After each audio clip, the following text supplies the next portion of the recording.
Isang mapagpalang araw po sa ating lahat. Ngayon ay September 28, 2025, araw ng linggo. Ang mabuting balita ng ating Panginoon ayon kay San Lucas, chapter 16, verse 19 hanggang 31. Papuri sa iyo, Panginoon.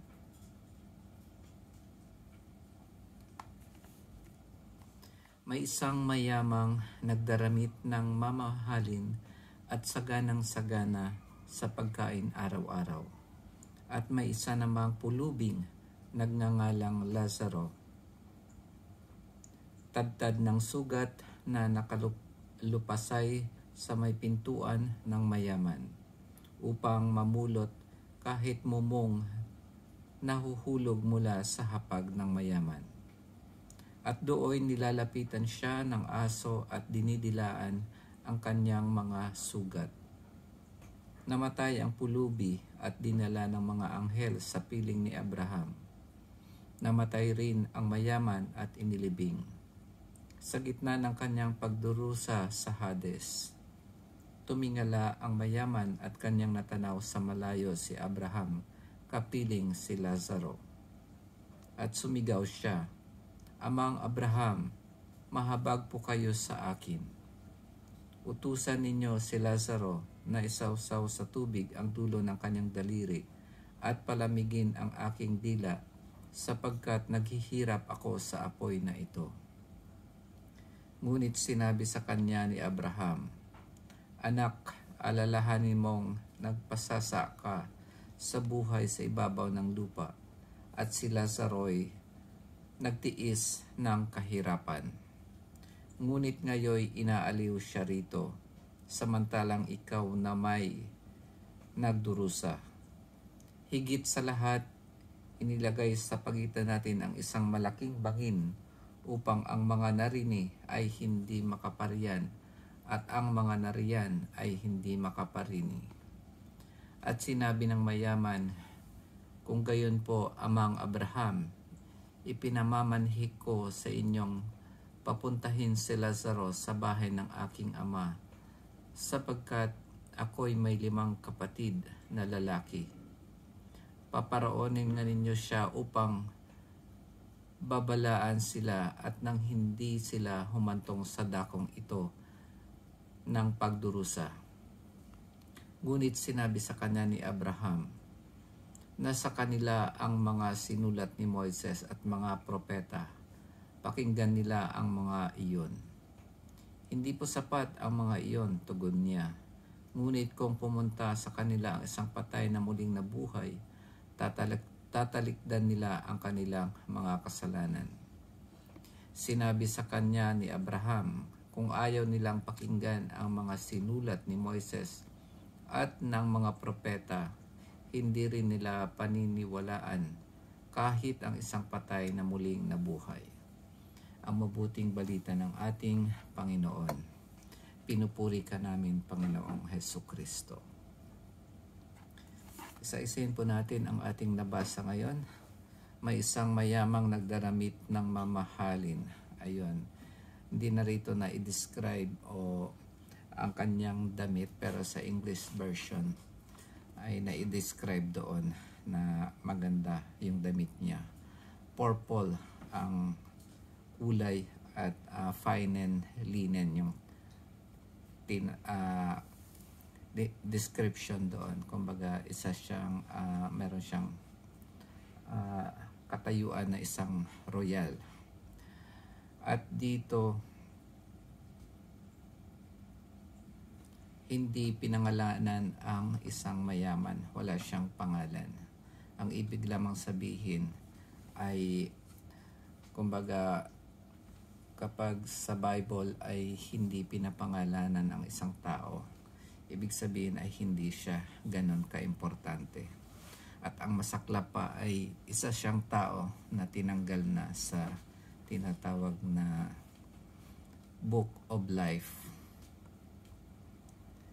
At may isa namang pulubing nagngangalang Lazaro. Ayun. Ang nandito ang pulubi na sinasabi rito ay merong pangalan. Ibig sabihin ay importante siya at magandang modelo para sa atin. Kalimutan ko ang ibig sabihin ng Lazaro, pero parang mayroong kahulugan to na parang God is in me. Hindi ko lang masigurado na yun ang kahulugan nito. Tadtad ng sugat na nakalupasaysay sa may pintuan ng mayaman. Ibig sabihin meron siyang sakit, at dahil sa hindi na siya, siguro wala siyang sapat na pananamit, wala siyang tahanan, wala siyang bahay, kaya nagkakaroon siya ng mga sugat. At tinuturing siya na madumi ng mga tao. At nakalupasay sa may pintuan ng mayaman upang mamulot kahit mumong nahuhulog mula sa hapag ng mayaman. So hanggang doon na lang yung makakain niya, yung mga nahuhulog na lang na pagkain doon sa hapag ng mayaman. Ang mayaman ay napakasagana. Kumbaga doon sa English version, parang lagi siyang nagpipiyesta araw-araw. Samantalang itong si Lazaro ay kumakain lamang ng mumo, mga tira lang. At doon nilalapitan siya ng aso at dinidilaan ang kanyang mga sugat. Ang pag dinidilaan ka ng aso ay ibig ding sabihin nito ay isang simbolo ng pagmamahal. Namatay ang pulubi at dinlalaan ng mga anghel sa piling ni Abraham. Namatay ang pulubi, pero dahil sa pulubi siya, hindi dito binanggit na siya ay inilibing. Kumbaga, dahil sa kahirapan, hindi na siya nailibing. Samantalang dito sa sinasabi, namatay rin ang mayaman at inilibing. Kumbaga, meron siyang, siguro may mga tagubilin pa siya sa mga kamag-anak niya o kapamilya niya na ganito. Ililibing niya ako ng ganito, ganyan, ganyan. Kasi meron siyang pera. Sa gitna ng kanyang pagdurusa sa Hades, tumingala ang mayaman at kanyang natanaw sa malayo si Abraham, kapiling si Lazaro. Yun yung mga dito. Anak, alalahanin mong nagpasasa ka sa buhay sa ibabaw ng lupa, at si Lazaro ay nagtiis ng kahirapan, ngunit ngayon inaliw siya rito. Dito wala namang sinasabi na ginawang masama ang mayaman. Walang hindi rito binabanggit na gumagawa siya ng masama. At dito ang sabi ng mayaman ay sana ay ipadala si Lazaro sa kanyang mga kapatid, sa 5 niyang kapatid, para magbigyan ng babala para hindi na sila makapunta doon sa lugar na napuntahan niya. Pero ang sabi ni Amang Abraham ay kahit pa ang patay ay nabuhay, ay hindi pa rin sila maniniwala. Dahil doon dapat nilang pakinggan ang mga sinulat ni Moises at ng mga propeta. Parang sinasabi ng ating amang Abraham na sapat na yung mga naisulat na mga kautusan ni Moises at ng mga propeta para maging babala sa lahat ng tao dito sa lupa, na para hindi magpakasama. Sa totoo lang, meron ding Lazaro na matalik na kaibigan ng ating Panginoong Hesus na kanyang binuhay, pero imbis na maniwala ang mga elder o mga noon, ay mas minasama pa nila yung pagkabuhay ni Lazaro, at hindi sila naniwala kay Jesus. Kaya yun ang sabi ni Amang Abraham.